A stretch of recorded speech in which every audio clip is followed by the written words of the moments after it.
Hey guys, thanks for tuning in one more time. I just wanted to go over this key fob. So this is a 2017 Ford F-150 Raptor, and if you know 2017, it had the regular key fob like the older ones. It's just all black and it says Ford in the back.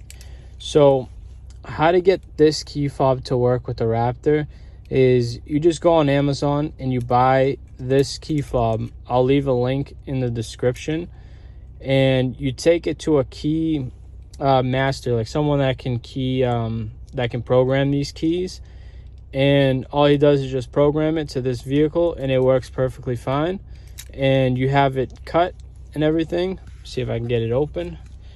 It's kind of hard with just one hand, but you see, just cut the key to match the vehicle, and the slot that's in the middle for the cup holder, some people are wondering if it fits in here, and as you can see, it fits perfectly fine.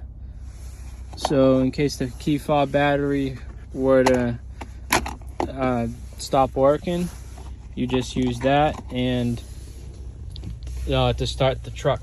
So this newer key fob does work with the 2017s, and I'm not sure if it works with the older ones. Of course, probably not. I don't think the older ones had push to start, but yeah, that's how you do it. Thanks for watching and stay tuned.